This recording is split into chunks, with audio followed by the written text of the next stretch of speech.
Menyapa hangat seisi dunia. Hari ini langkah terasa lebih gagah karena resmi sarjana UMSU tercinta. Selamat pagi dan salam sejahtera untuk kita semua. Sekretaris Umum Pimpinan Pusat Muhammadiyah sekaligus Menteri Pendidikan Dasar dan Menengah Republik Indonesia, Bapak Profesor Dr. Abdul Mukti MED, Rektor Universitas Muhammadiyah Sumatera Utara, Bapak Profesor Dr. Agus Anie MAP beserta jajarannya, para orang tua wisudawan dan wisudawati yang saya hormati, serta rekan-rekan sarjana yang saya banggakan. Pertama-tama marilah kita ucapkan puji dan syukur kehadirat Tuhan Yang Maha Esa.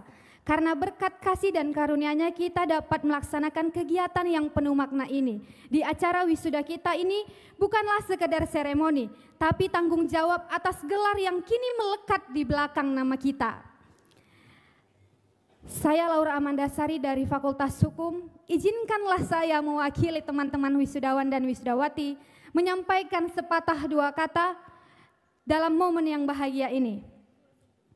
Perjalanan kita bukanlah perjalanan yang singkat. Kita memulai perkuliahan pada saat pandemi, yang mana dunia tiba-tiba kecil menjadi sekedar layar Zoom dan tugas-tugas daring. Di situ kita belajar tentang kesabaran, belajar beradaptasi, dan bagaimana bertahan di tengah ketidakpastian. Lalu datang pula masa kuliah tatap muka. Di situ kita temukan tanggung jawab baru, di mana kita presentasi, diskusi, ujian, laporan, bahkan sampai di titik di mana kita ingin menyerah, diiringi dengan air mata. Tapi apa teman-teman? Kita tidak menyerah. Tepuk tangan untuk kita semua.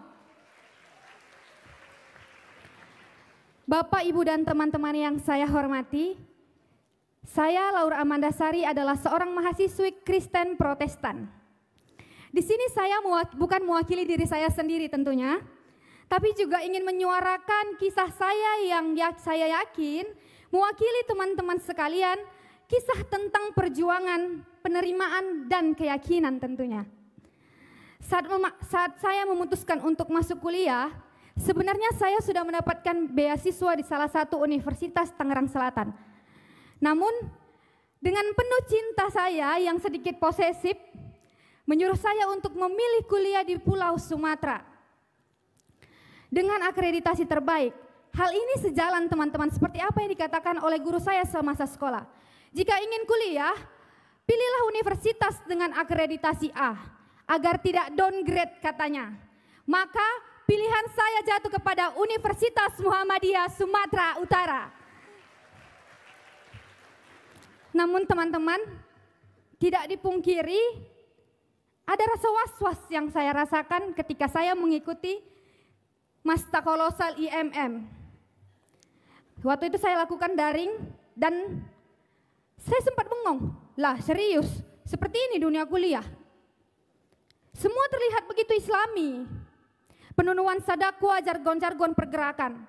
Saat itu bapak saya yang di sebelah sana mengatakan kepada saya, "Nang, pindahlah."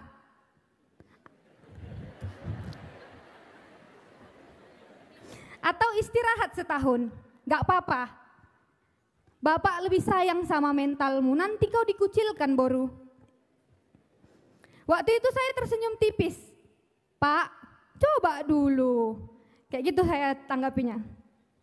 Walau dalam hati saya bertanya-tanya, apakah saya bisa diterima? Apakah saya pantas? Semester berikutnya keraguan itu muncul lagi oleh bapak saya. Dan ditanyakan lagi, lalu saya jawab, "Pak, aku nggak dikucilkan, aku diterima di sini."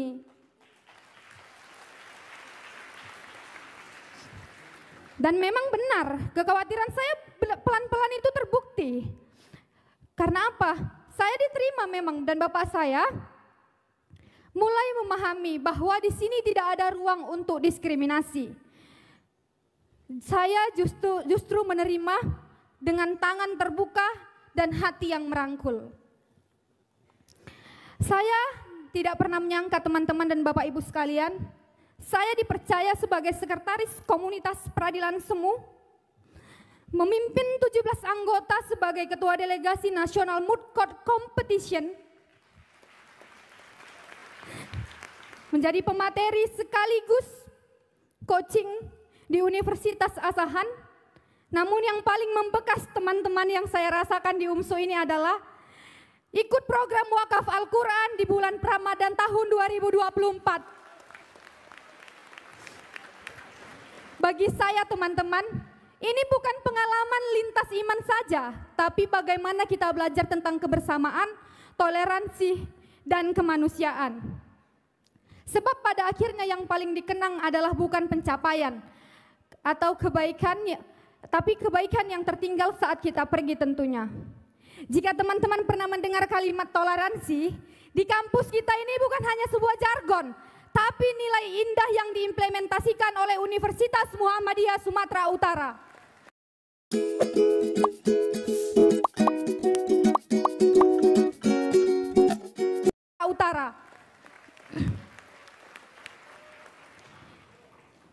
UMSU mengajarkan saya bahwa rasa hormat, kasih, dan toleransi adalah pondasi peradaban.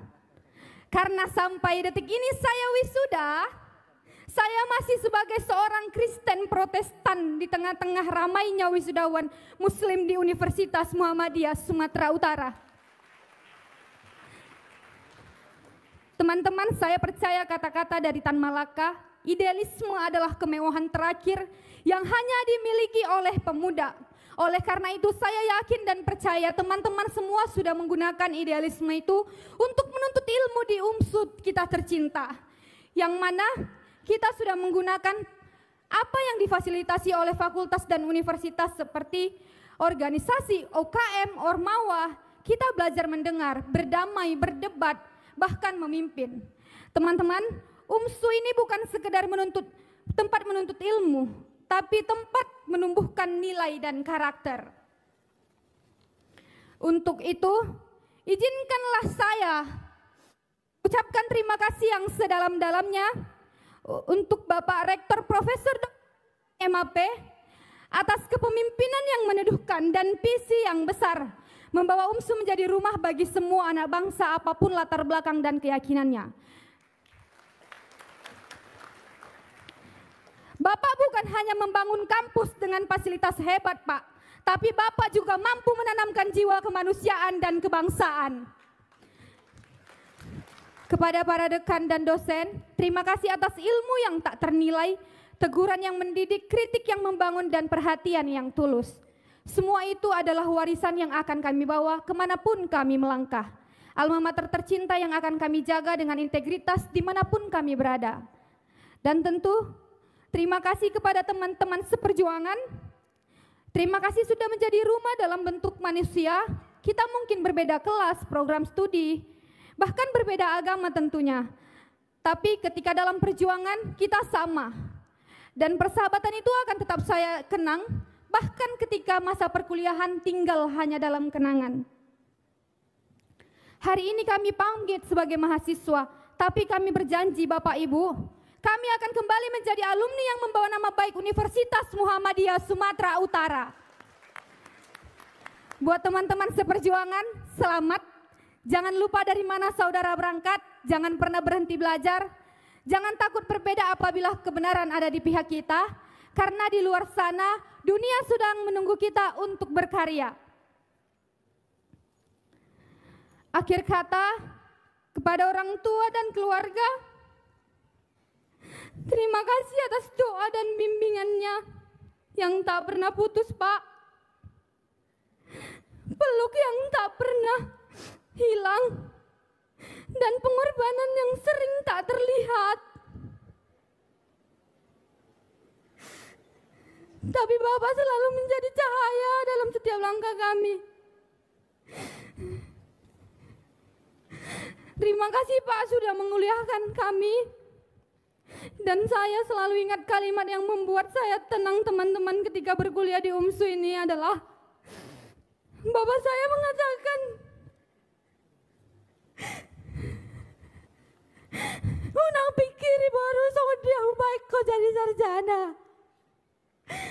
Ala pikir mah baru sangat dia asal boy gawe sukses." Yang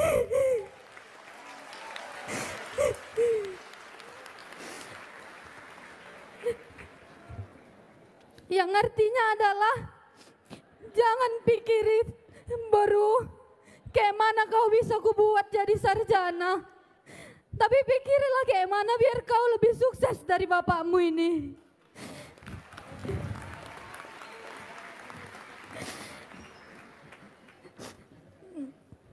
Mohon doa restu Bapak Ibu agar langkah kami diberkati dan semoga kami dapat memberi makna yang lebih besar di dunia nyata. Dan begitu juga untuk UMSU. Walaupun saya sudah menangis begini, izinkan saya menyampaikan pantun kepada Bapak Rektor.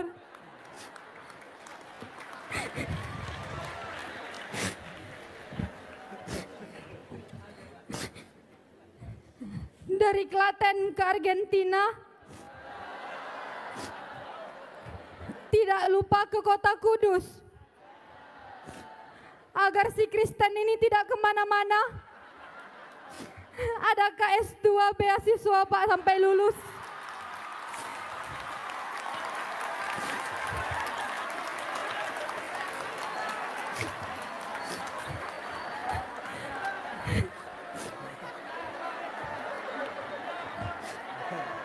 Saya tutup teman-teman, saya tutup. Kalau bukan sekarang kapan lagi? Kalau bukan saya siapa lagi? Saya Laura Amandasari pamit undur diri. Sekian, terima kasih. Tuhan memberkati.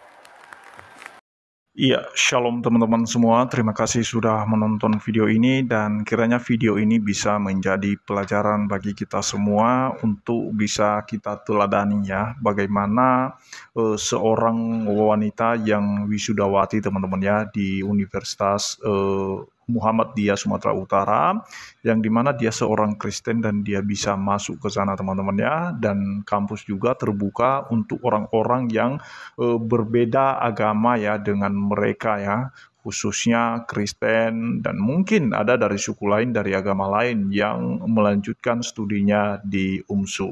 Nah teman-teman, luar biasa yang menurut saya ya kesaksiannya tadi atau pidatonya tadi, di mana dia menceritakan bagaimana hubungannya dengan orang-orang yang ada di dalam kampus tersebut, dan memang ada asumsi-asumsi negatif awalnya sebelum masuk ke situ, bahkan juga orang tuanya, bagaimana nanti kalau kamu masuk di sana mungkin bisa kamu dibully karena kamu berbeda keyakinan atau berbeda agama dengan mereka. Karena kita tahu teman-teman, kasus-kasus pembulian itu terjadi, bahkan seperti kemarin sampai ada yang meninggal teman-teman ya, dibully dan kemudian dihajar anak SD dan sampai nyawa melayang teman-teman. Dan juga di beberapa sekolah ada pemaksaan memakai jilbab dan lain sebagainya. Tetapi kita belajar dari UMSU ini teman-teman, di mana di sana netral ya, artinya objektif teman-teman ya, diterima siapapun yang masuk dan tidak ada pemaksaan soal kostum-kostum atau mungkin pakaian di sana ya yang harus mengikuti agama tertentu. Tetapi itu adalah merupakan satu kampus yang terbuka yang memang tidak ada pemaksaan soal kostum begini begitu, dan bahkan bisa terjalin persahabatan dengan orang-orang yang berbeda keyakinan dengan mereka. Nah, jadi itu respect kita dengan itu, dan kiranya kampus-kampus yang lain itu bisa juga meneladani, mengikuti bagaimana UMSU ini teman-teman ya, objektif dalam hal penerimaan mahasiswa baru, dan bahkan juga dalam bidang pendidikan, dalam mengayomi, menasihati, menegur, mengkritik dengan kritik yang membangun. Nah, teman-teman, sama seperti saudara-saudara kita yang muslim juga, ada juga yang bersekolah di sekolah-sekolah Kristen. Dan mereka juga diperlakukan dengan baik di sana, dan mereka juga mendapatkan hak yang sama di sana teman-teman ya, tanpa memandang bulu, tanpa membeda-bedakan. Nah teman-teman, itu sebenarnya yang kita rindukan di negeri kita ini terjadi di seluruh Indonesia, dari Sabang sampai Merauke, tetap menjaga kesatuan, persahabatan, kebersamaan, bagaimana kita harus tetap menjadi masyarakat atau warga Indonesia yang mencintai mencintai toleransi. Nah, sekalipun ada beberapa kasus teman-teman ya, ada pelarangan ibadah, pembubaran ibadah seperti yang terjadi di Sukabumi, di Depok. Nah, teman-teman, seharusnya pemerintah setempat yang harus bersitegas untuk menindak mereka, kelompok-kelompok tertentu yang memang suka mengusik agama lain atau mengusik keyakinan orang lain, teman-teman ya. Dan kita berdoa supaya pemerintah lebih lagi untuk bisa mengatasi semua tindakan-tindakan intoleran ini, teman-teman. Dan harapan kita bahwa keadilan sosial bagi seluruh rakyat Indonesia. Itu saja yang perlu saya sampaikan kepada kita semua. Kiranya Tuhan Yesus memberkati kita semua. Shalom.